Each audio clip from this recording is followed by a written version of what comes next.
Fleetwood Mac and potentially a few other 70s acts. Clearly the influence for the Amazon Prime musical drama Daisy Jones and the Six. Let's talk about it.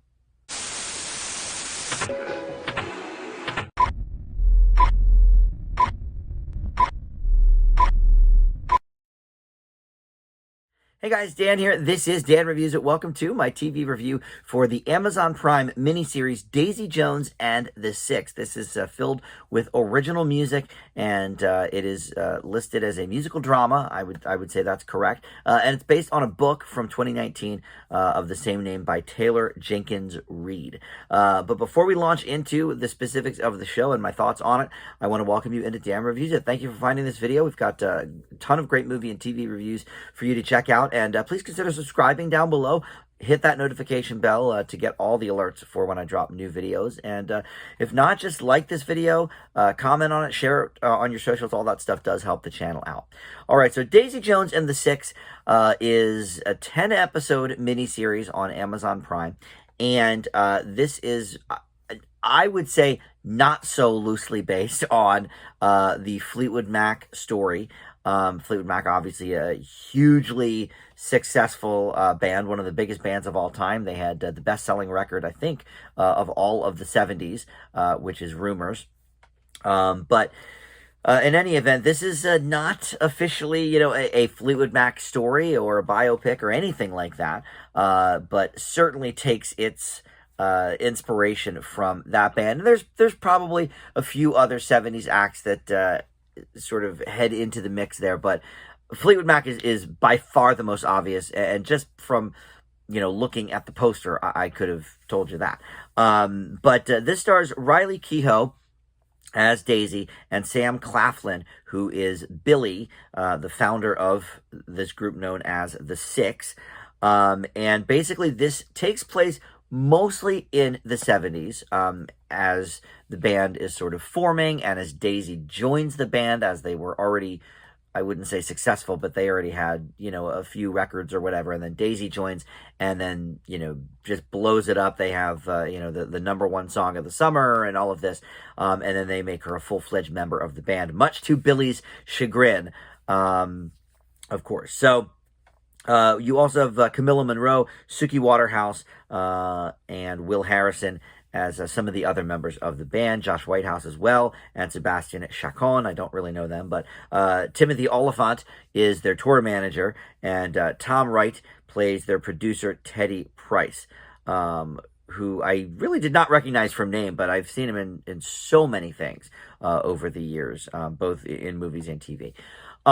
So, all right. I mean, the Fleetwood Mac comparisons are so obvious.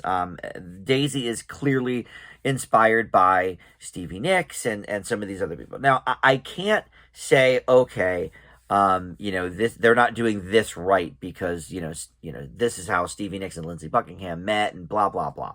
Because it's not, officially based on Fleetwood Mac, right?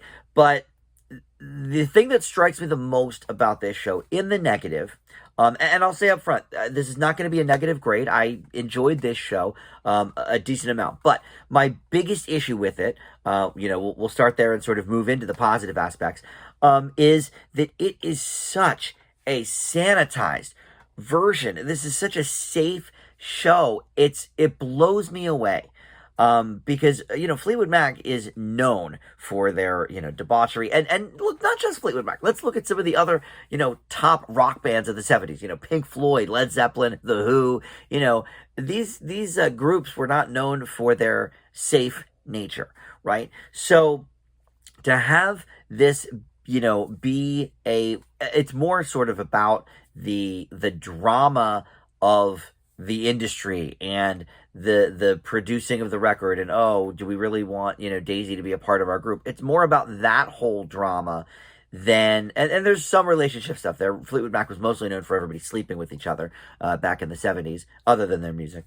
But there's a little bit of romance stuff as well. But I watched the first 5 episodes of this, so I watched half of this miniseries, and so far there really has not been a lot of like debauchery kind of stuff. It's mostly more about, sort of infighting and drama with the, making of the record and the songwriting and stuff like that, which to me as a music fan was interesting enough to carry the story.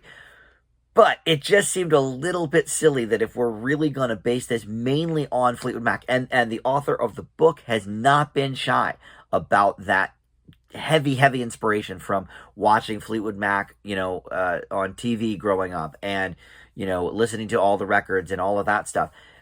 She has, the author has not been shy about, yes, this is basically, my Fleetwood Mac-esque band or whatever. There's just, where's all the extra stuff, I really was missing that portion of it. But again, I was still interested on it from a music perspective. And speaking of the music, Riley Keough and Sam Claflin are both singing for real on these tracks. And the producers made an entire album, which is supposed to be the Daisy Jones and the Six, like Rumors or whatever, called Aurora here. They really recorded, however many tracks and made a whole album. And the music is pretty good. I have to say, I'm not positive that it's fully steeped in the 70s rock scene. There were a few times I was like, this sounds a little bit more like, maybe later 70s, early 80s kind of rock, like the anti-disco kind of era. But whatever, that's a little bit nitpicky, I suppose. But they're really singing. And with Riley Keough makes total sense. If you don't know, she is the daughter of this guy, Danny Keough, and Lisa Marie Presley. So she's actually Elvis's granddaughter. So she did have to take some singing lessons for this show. Okay, but she's, look, she's a natural talent, obviously, through the bloodline. But Sam Claflin, I didn't know him to be a singer. I've seen him in a few things. Hunger Games movies is one of the notables. But he sings here his own stuff as well. So I got to give them credit for that. I always like when they're doing their own singing, and it's good.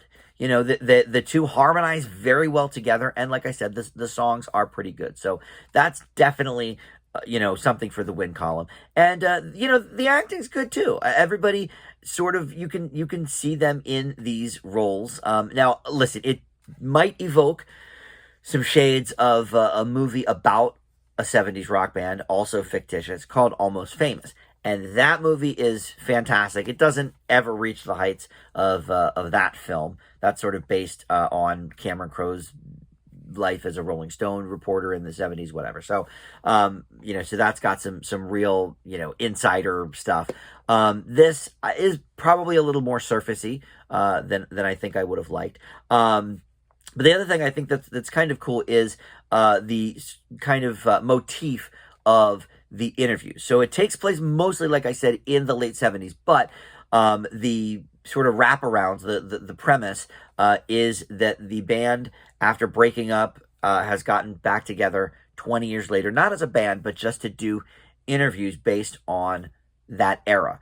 And they would only do it if everyone agreed to do it, including Daisy. She was, I guess, the big holdout. But so they would have done this sort of mock interview stuff in like 97, 98, which is kind of right around the time the Behind the Music series on VH1 was starting. And the Fleetwood Mac Behind the Music is one of the most legendary episodes. So I thought it was sort of clever to sort of put it in that era. Also, you can't make it present day looking back to the 70s because you'd have to get different actors to portray them. It's the same actors, just sort of with the use of lights and makeup, sort of make them look younger in the 70s and a little bit older in the 90s version. But overall, I think this is a very good show. I just wanted to see more from it. I wanted to see more of that kind of, 70s rock band era, what they're, kind of notorious for, especially Fleetwood Mac, with all the stuff they were going through. Maybe the relationship stuff gets a little heavier in the back five of this miniseries. I'm not sure. I will finish it out, but I've waited long enough to review it, so figured I'd present you at least that. So I leave Daisy Jones and the Six with a B.